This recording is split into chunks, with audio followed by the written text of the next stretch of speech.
In order to reform our education system, we must take big steps, such as the transformation of our curriculum. But we must not forget to take the small steps.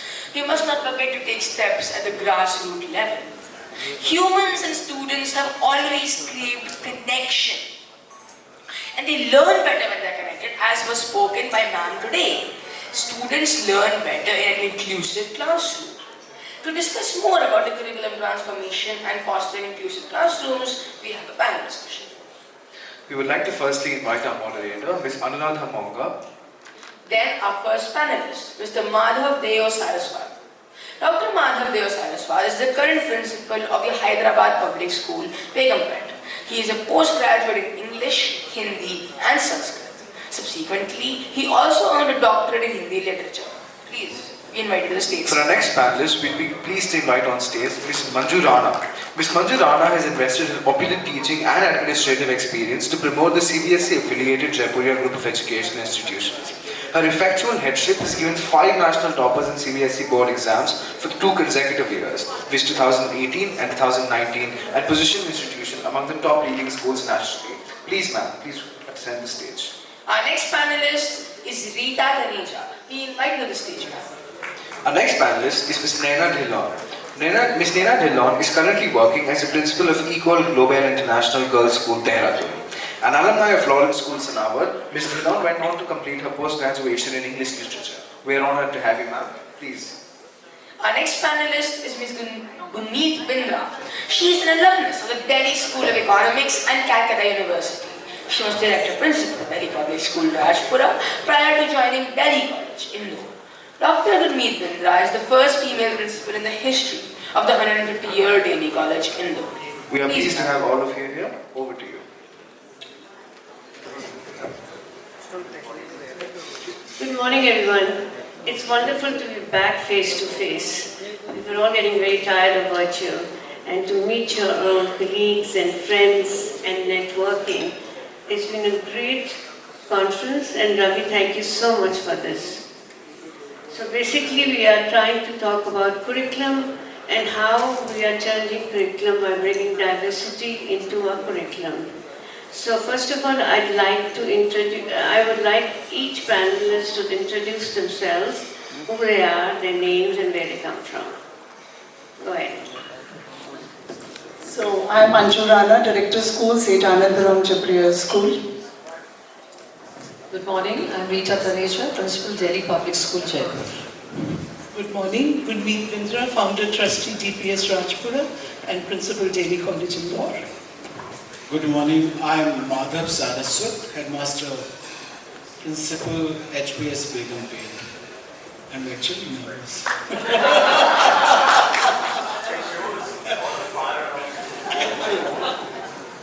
Good morning, I'm Naina, Principal of Ecole, Globale International Girls School, Begumpet. Yeah, so we're going to make it very organic, and so when I was talking to my panelists, I said, let it flow organically and not have papers and reading things out of it, because they're all very eminent educators. So my first question to all of you will be, how are you bringing the elements of curriculum with putting diversity into your curriculum, which relates to every child, and make every child listen to their own drama. Go ahead. So for me, a good curriculum is the one which caters to the need of each and every child in a class. And we're just not looking for the children with special needs in the class. Any classroom, I think, has got children with diverse learning abilities. And it is important that we create a curriculum in such a manner that we are addressing to each one of them. Strategies is another important component or element of a good curriculum. Whether the kind of resources we have on basis of which we can create strategies, or the kind of learning spaces that we need to create in the school, within the classroom, and the kind of teacher training, I think, which is lagging in a lot of schools, is what is also important as one of the resources. and the experiences that we want to give to the children. I think that is very important. Experience have to be real, it needs to be relevant. I think that is very important. End of the day, it is these experiences that manifest, and I think this is, for me, this is very, very important. Assessment, of course, is there, but that comes much later. Thank you. Absolutely rightly said, ma'am. The curriculum should be in context to what the children want to learn. It should be act as a scaffolding to the learning, the experiences, relatable. It should have enough place where we can celebrate the diversity, but still create an equality amongst all. They should be able to feel very comfortable in what they're learning. It should be age appropriate, and definitely it should give the experiences the child can develop a curiosity to learn.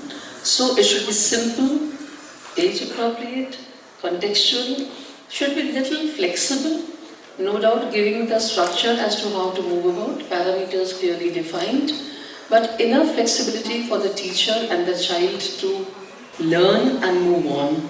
So for me, the curriculum should be this, and somewhere where we are celebrating the diversity, still bringing in equality. They feel love and they have a love for learning in future. Thank you. I think I'm in total agreement with what my co-panelists are saying. When we talk of curriculum, to me, curriculum really is about maximizing student experiences and learning for maximizing student success. There can be nothing else to curriculum transformation. Some people talk of curriculum transformation, some talk of reformation, you talked about inclusion, some people talk of curriculum infusion, which is something that is hitherto a little neglected. So when we talk of curriculum transformation, reformation, restructuring, reconstruction, I think curriculum infusion is also a very important aspect that needs to be brought in whenever we are re-looking at our curriculum. It has to move from a framework of just organizing disciplinary knowledge to a framework for optimizing, like ma'am said, experiences. And if we can do that, I think that then we've achieved. Talking of diversity, yes, diversity talks about the makeup, the composition of the student body, and also equally importantly, the composition and diversity in the faculty. Quite often we get into a situation where our faculty is not as diverse as our student body, and then of course there is an issue. So diversity is basically the makeup, but inclusion to me is a wider term, because diversity is just content. How many, like we get data, how many boys, how many girls, how many from this background, and all of that, the demographics. But I think inclusion is a far more comprehensive word, because it talks about a culture that helps diversity to thrive. Diversity will be there inherently by default, but are we bringing in a culture that helps diversity to thrive? And when we get that culture where diversity is thriving, we have a curriculum where every child feels respected, where every child is valued for whatever background he's coming from, economically, socially, learning background, whatever.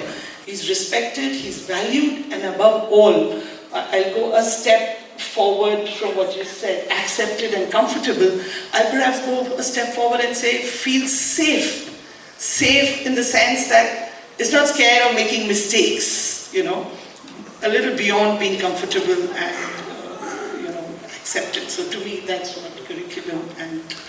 So I agree with you, and when we talk of diversity, inclusivity, it's not only student relations, it's parents and all the stakeholders of the school, whether they be janitors or support staff, finance, it all has to come into that box. So that is, the real diverse, yeah.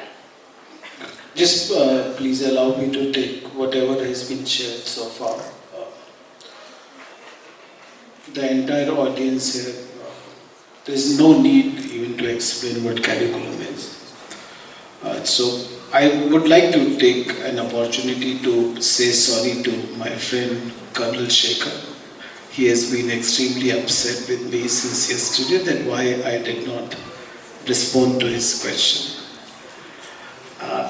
to, and he expressed explicitly in the morning. So I wish to say that, when I was growing, I used to sing to myself that तुम बोलेगा तो बोलोगे कि बोलता है. Then I went to best of the schools as a teacher, and then there was an attitude, Menuki, go to hell. But with the age and experience and with the exposure and interaction with such distinguished people, what I have learned is, and I have actually changed my dial tone. And dial tone is, तुमको जो क्या है वो अच्छा लगेगा वही बात करेंगे, तुमको हो जो पसंद वही बात करेंगे. I think if we take this dial tone to the classroom, and if we are able to approach every child with the same attitude, perhaps we will be able to help them better than we have been doing so far. After listening to Dr. Mullah, an English word came to my mind, which was empathy. But being a Hindi teacher, I said this empathy has a component of sympathy, which actually doesn't help a child to grow with self-esteem. So I said, which word should we be using for ourselves as teacher? Because we are talking about structure, we are talking about framework. These are all ingredients in my opinion. लेकिन इससे क्या बनाना और कैसे बनाना है वो बहुत ज़रूरी है. और उसके लिए and it's not being gender based कर्नलशिप, उसके लिए वात्सल्य की ज़रूरत है. और वात्सल्य के लिए मुझे अंग्रेजी में और किसी दूसरी भाषा में कोई शब्द मिला नहीं. तो अगर मैं माँ की तरह या पेरेंट की तरह, again if I am using word माँ, I am also being gender based, एक पेरेंट की तरह अगर मैं अपने बच्चे को अप्रोच करता हूँ और उसकी ज़रूरत महसूस करता हूँ, तो शायद मैं हर बच्चे तक पहुँच पाऊँगा. So there is a structure, there is a framework, लेकिन बच्चे को समझना, उसको पहचानना और उसकी ज़रूरत के हिसाब से अपनी क्लास को तैयार करना बहुत ज़रूरी है. और उसके लिए बहुत साहस की ज़रूरत है. और साहस इस बात के लिए नहीं कि मैं कोई नई चीज़ करने वाला हूँ, साहस इस बात के लिए कि मैं अपनी अपने अपने अहंकार को बाहर छोड़ के आऊँ. क्योंकि अगर मैं एज ए टीचर बच्चे को अप्रोच करता हूँ तो मुझे ऐसा लगता है कि उसको एसेस करने की बजाय हम जजमेंटल हो जाते हैं कि वो ऐसा है ऐसा है.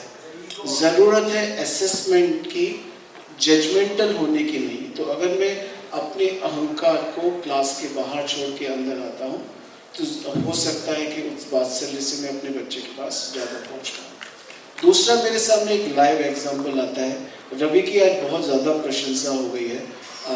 तो रवि तुम बहुत चढ़ना नहीं, क्योंकि ये सब मास्टर है, तुमको एक सेकंड में नीचे उतार देंगे. लेकिन जितने भी हम सब लोग बैठे हैं, इससे बड़ी डाइवर्सिटी नहीं हो सकती कहीं. जस्ट क्लोज योर आइज कि परसों से उसने हम लोगों को कितना घुमा रखा है. हर आदमी उसकी छोटी उंगली के चारों तरफ घूम रहा है. और कोई भी इंसान जिसके साथ भी मैंने अभी तक इंटरेक्ट किया है, वो लेफ्ट आउट फील नहीं कर रहा. I think that's the best example of inclusivity. और दूसरा एग्जांपल जो मेरे सामने है, जो मैं अहंकार की, अहमन्यता की बात कर रहा था, वो मेरे संदीप भाई. इन दोनों का अगर कॉम्बिनेशन आप कर दें तो मेरे ख्याल से फिर कैरिकुलम कैसे बच्चों के पास ट्रांसलेट करना है वो अपने आप आ जाएगा. Thank you very much. other way जो आपने अभी example दिया ना रवि की और inclusivity की और diversity की और everybody is feeling involved and engaged, इसमें आपने एक और बहुत बड़ा मुद्दा attention में draw कर दिया है कि जो teachers बोलते हैं कि हम 40 बच्चों की classes को कैसे handle करें, ये ऐसे handle करें. Numbers is not a challenge. Good morning everyone. I think I'm obviously very anxious because one, I'm sitting with such august company on stage and among all of you, and a lot has already been said about curriculum. I'd like to focus on the element of inclusion in curriculum. I think the first and foremost thing in my mind as teachers is for us to shed our own prejudices.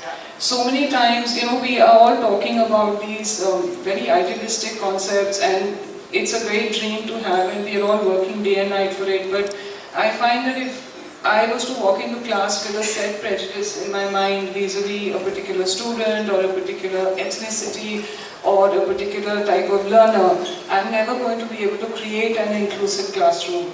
And within the curriculum, of course, we have to be open to genders in the future, in higher classes. Even students with a different sexual orientation should not be judged in any way. Students with different types of learning at different stages of learning. And we try and incorporate teaching practices which I wouldn't even dare to go into in front of all of you, we all know that. But try and include that in our classes, and I think in a broader picture, think outside the four walls of a classroom. So inclusion in the sense of making children more responsible for tasks at hand, get them to plan, execute, carry out a task, whether it is an event in school. There's so much learning that takes place, and that creates a feeling of inclusiveness. That for me would really define what inclusiveness I would strive for. Thank you so much. I would just want to ask one question, anybody of you can answer, is do all of you have a learning support system in your school? Yes, we do. We have, for instance, if you're talking about children with special needs, we do have counselors, but we don't define the kids as in pull them out of class and you're going to go for a special class. It's very much part of the classroom system. And if it is working with kids who need subject enrichment, that is also happening within the same classroom space. So there's no demarcation or defining kids and dividing them into different groups. Now we talk about spaces. Yeah. Now, the education scene is changing. We are getting hybrid. And, talking to, are we going back to curriculum? What if a lot is changing, but you want to stick to some of the stuff that you don't want to change in your school and adhering to the kids of the school? What would be the first thing you would say, no, I don't want to change this? I think the first thing that I would not like to change is that I don't want the children to be coming out of the mainstream classrooms. I want the children to be there itself and see how we can tweak our curriculum in such a manner that we are able to address the need of those children in the classroom. I still remember when I was in school and there would be children with special needs, they would have a separate desk in the classroom, altogether. I think I want to change that. I want them to be sitting along with the other. And I think peer learning is extremely important over here. I think they are the ones who actually support the children of such needs in a very constructive manner, and have shown and seen results in that. So I don't want them to be segregated. I want them to be a part of the classroom. So I don't want to change that. Absolutely, ma'am. And I think we all as teachers in schools believe every child has a right to learn. The schools are still very welcoming. We don't discriminate. And it's basically a mindset that we all teachers have and schools should have, that every child has some strengths and some values and they're unique. And if we accept the uniqueness of each child, then we are ready to provide for them and help them and handhold them. So that belief system and the mindset that we already have should be our strength. So I agree with that. It should be that. And are we really doing it? Because I hear a lot of schools, but I am also on the board of inspecting the learning needs departments, and a lot of schools talk about it. It would be really nice, like to have an HOD of a certain subject Maybe we could have a head of department which involves justice, equity, diversity, and inclusivity. Does any of you, are you planning to have something like that for your school? So everything goes into the curriculum, whether it's health, whether it's happiness, whether it's learning, and one must remember that everybody has a special need. Even all of us sitting here have some needs. I think earlier on we just used to have a counselor in our school, and now we have come to the level that we have a whole lot of counselors, special educators, and yes, we have a head of guidance and counseling in our school.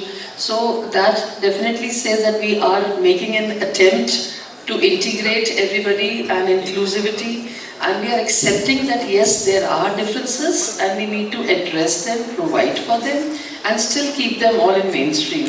So I think that's a big effort on the parts of the school. I think many of us are having departments like this now. So talking about hybrid, what do you think about hybrid education? I want to, before we talk about hybrid education, I also want to talk about inclusivity. I don't know, over the years, whenever we talk of inclusivity, we are only somehow getting moved towards inclusivity in terms of learning difficulties, dyslexia, dysgraphia.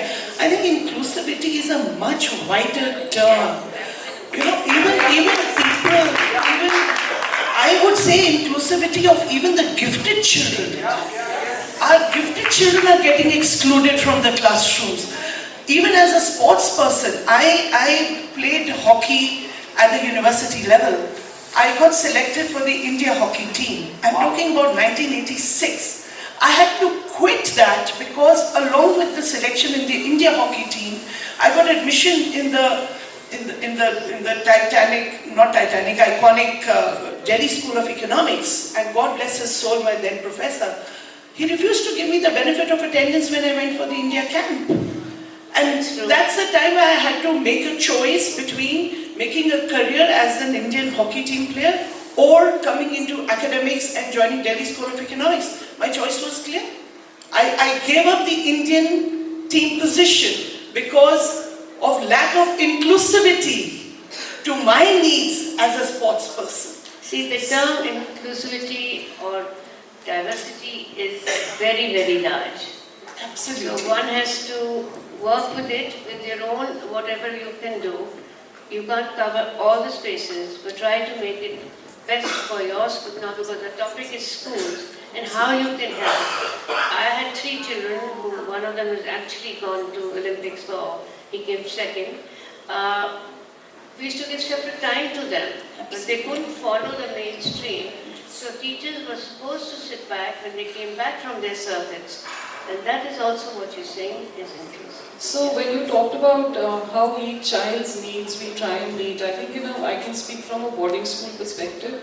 So we do have a very well-defined system of house tutors and housemasters, which, the requirement and their needs are met even outside of class hours. So it's not like, I think every child at any end of, whether it's a kinesthetic learner or somebody who's into music, all their needs and their problems are constantly being addressed. So that is something that I think all schools work on, and I think most of us are pretty flexible with curriculum as far as children's needs are concerned. Like you mentioned hockey, if students today have to go for national levels or sometimes even international tournaments, it's not like they have to give the exam and then they have to leave. So that kind of tweaking is happening all the time to become more and more inclusive of everything. And I think, ma'am, somewhere even the assessment needs to change. Sir is with us, that we do encourage, we teach children in many different ways. But ultimately when it comes to examination, though a lot of concessions have been given, but still we are not expressing our children to perform and be assessed in the way that they can do the best. Till now we are still restricting them to a very formal examination. So expression of the children, whatever they have learned, and how we are supposed to assess them also still needs to be addressed, I feel. I agree with you, and these formative and summative tests are much better than one exam at the end of the school year. You don't know what the child is saying. I think we are running out of time, there are people, and as it is, we are a little late. So I would just like to end with saying that always remember that every child listens to a different drama. And we have to change, and if we don't make that change, we will be casualties of that change. Thank you very much. I'm afraid we can't put the question to the people because we are running. Okay, go ahead. Would you allow me to just say one more thing, ma'am? Sure, एक बहुत please go ahead. छोटी सी चीज़ अभी बहुत recently मुझे एक नया अनुभव मिला है डे स्कूल में पढ़ाने का और डे स्कूल को हेड करने का और छोटे बच्चों के साथ इंटरेक्ट करने का और ये बहुत गहरा एहसास है व्यक्तिगत रूप में कि विद्यालय ही एक ऐसी जगह है because people have been talking about VUCA, unpredictability, uncertainty. मुझे ऐसा महसूस होता है पेरेंट के रूप में अध्यापक के रूप में कि विद्यालय में जितना अधिक हो सके समय और प्रयास एजुकेशन फॉर लाइफ के लिए देना चाहिए. एजुकेशन फॉर लाइवलीहुड बाद में भी you can take care of education for life. कहीं ऐसा ना हो कि इस दौर में जो जीवन जिससे बनता है या जीवन का जो आधार है वो इग्नोर हो जाए और ये मेरा अपना गहरा एहसास है और मैं इसको आप सभी लोगों के साथ शेयर करना चाहता हूँ. मैम मैम बच्चन्स परमिशन बहुत साल पहले आपको याद नहीं होगा बहुत साल पहले I am talking about the year 2000 and may be 15-20 साल पहले की बात है. आपने एक सेशन दिया था आईआईटी दिल्ली में और आपने 4 लाइनें बोली थी जो आज तक मेरे दिल में है. With your permission if I mean ma'am Bachchan ने कहा था मेरे देश का बचपन कुछ खो सा गया है.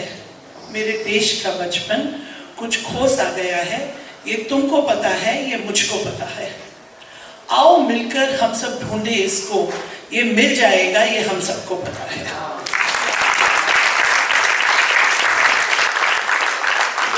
Question somewhere. Yeah.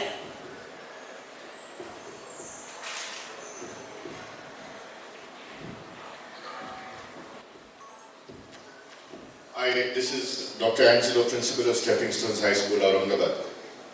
I listened very, very closely, very attentively to the discussion. And all of us had something to take home. I'm happy Anuradha ji is here, the Secretary of the CBSE. We have management here, we have principals here. We talk about inclusive education, which means take the weak child, take the brilliant child, take the hardworking child and take the not so hardworking child. And yet, the media rates the school based on the number of 90%ers they get. Totally agree. Managements pressurize the principals to bring 90%ers because that apparently brings in admissions.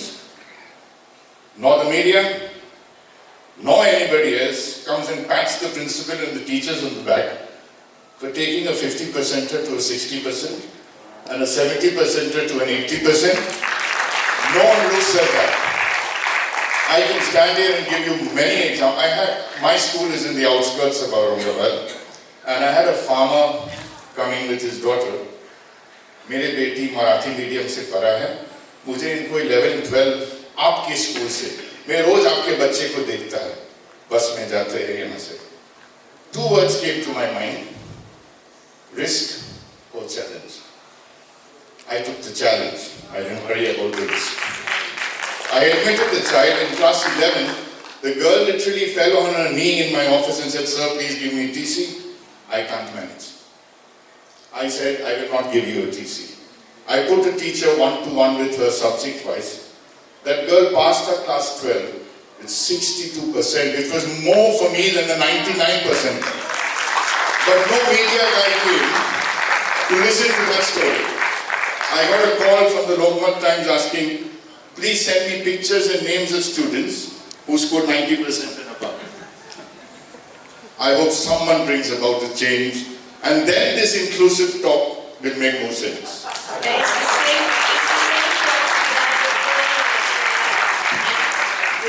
talking about it. So I think it would be a great idea if we all get together and work on it. Colonel, would you take the start? No, I would. That's not the issue. In fact, one of the points was what Dr. Madhav said today. Is there any school principal here who will take a good maths teacher whose English is dodgy?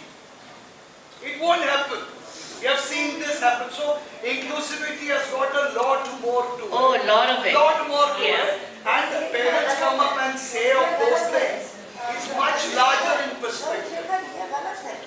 Because maths teachers को हम बिल्कुल लेते हैं। You have misused a metaphor I used. No ma'am, I used a metaphor. I mean came out as maths teacher. It's a general teacher comes to a school and which we have seen. The teacher is very good, etc., etc. But instinctively, there are conscious and unconscious biases. I am here because my English is good. मैं इसी चीज जिस तरीके से हिंदी में बोलने की कोशिश करूंगा with my South Indian Hindi, I won't even get half the traction of what I am getting today. I'm simply saying English is overemphasized in public and elite schools, period. That's all. I agree with you, but I'll also share something with you which I spoke in a conference is about language. Then, because it was a very good maths teacher and a science teacher, that's what the schools overseas are looking from India basically. And they said, no, their accent is very heavy, the kids can't understand. I said, none of the kids can stand some Australian accents, some UK accents which are very according to their little counties. And I'll be honest with you, we really can't understand their accents. So I think we shouldn't go on accents, but on the credibility of the teacher. And now the teacher is a facilitator and not a teacher. I just add on to one thing regarding this media thing. It onto media. Who puts the ads in the papers? The percentages put it. So like and why is media doing it? Because we are paying them. But in Jaipur, I can tell you one thing. The media has started calling principals to ask any students whom you thought were not going to do well, where real challenges have been covered. They have started. So they started collecting those reports also. Because I remember giving in Jaipur 2 reports to the media, wherein we didn't expect the child to do very well. They asked us to give the challenges. Now all this happens when principals will see, all principals are connected to the media. They know the reporters very well. They get late calls in the night to ask for a quote or something. That's the time to tell them, start changing the thoughts. Hello. So it's the principals who can do that job also. Just tell the media, why are you not covering this? And the media will listen to you. Because the media depends on you a lot. So it's just a matter of how we are telling the media things. Any media is accessible to principals. And principals are accessible to media. So we can play that game the other way. Last question, please. Yeah. Last question, please. We are again losing 4 minutes today. I don't want that to happen. I'm going to keep it really short. I'm going to go by what you were talking all about, inclusivity. I'm Aarti Bakshi. I represent SAR today. My situation is, it also matters how a teacher says hello. That is very inclusive. It could be hello. Oh, hello. Hi. Oh, now hello. Just that. Now so that just that. So I understand the English part of it. I mean, there was a funny thing that happened to us in college. Somebody had a boyfriend. The girl wrote cute. The girl wrote cute, and he understood something else. So at the end of it, what I'm going to be putting it together is just the body language matters. The body language matters more. A smile matters more. I'm quite new to this kind of an organization, but the smiles that I received today made me feel wonderful. Thank you very much. So we'll end with this. I just wanted to say that how I got into teaching, and my first step as a teacher was, I was a left-hander when I was 8 years old, still now, but the teacher would tie my right hand and left hand so I could write with my right. And that's the time it just filled my mind and said that I need to be a teacher and to remove all this stuff. And that's how I came on the education front, and that's where I am today. Thank you.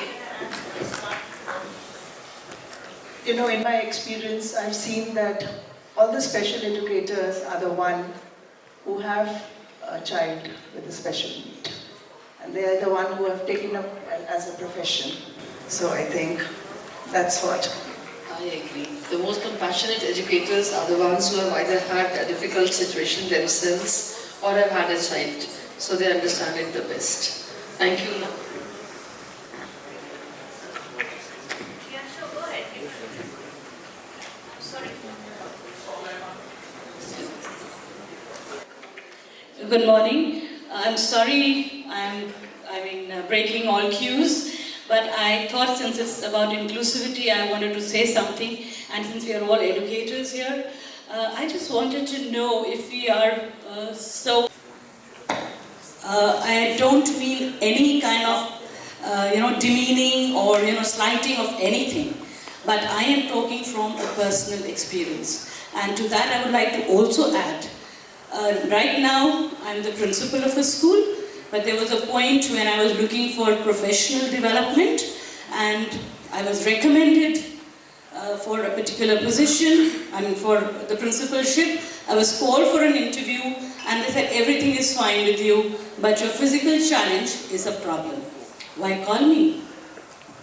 So, I wanted to just table this, and I wanted that there should be no we should move beyond lip service.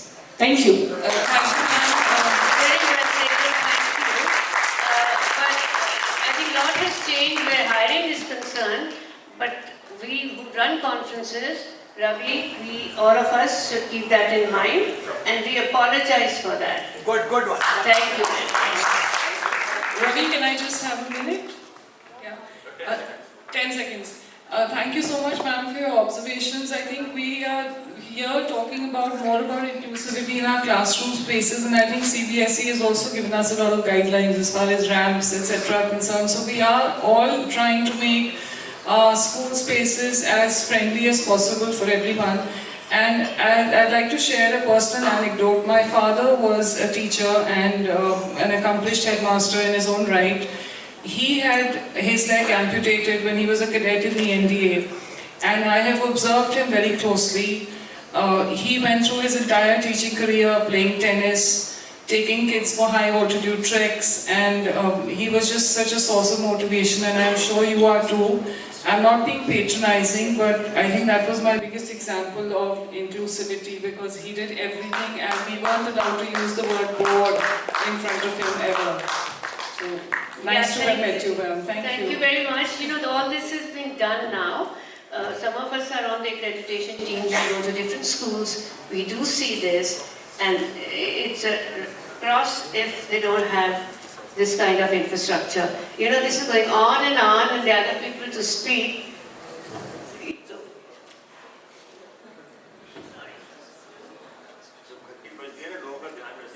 Namaskar. So, Ganti, सिर्फ 30 second के लिए और मत बजाना. I know that we are talking about inclusion, or if I don't address this, I think I will be doing grave injustice to this occasion. It is very pertinent for us in the schools to also be open and accepting towards gender alignment. I think that's also inclusivity. A child discovers by and by that he or she aligns absolutely to a different gender. And I think children they get nervous, they get labeled, they get judged, and they find it very, very traumatic. It is very important for us to accept a child opening up and talking talking about gender crisis. And that too, again, for me, is inclusivity. I want to say it's happening now. A lot of us have actually some people who are trained to train the teachers how to accept them and also train the kids. So whenever one has a child like this coming to school, you need to talk to the teachers, you need to talk to the students. And I must say today, the students will back these children. The generation has changed and they will back these students. So now a lot of schools have he, she and other, and they're all doing very well in schools. Thank you very much.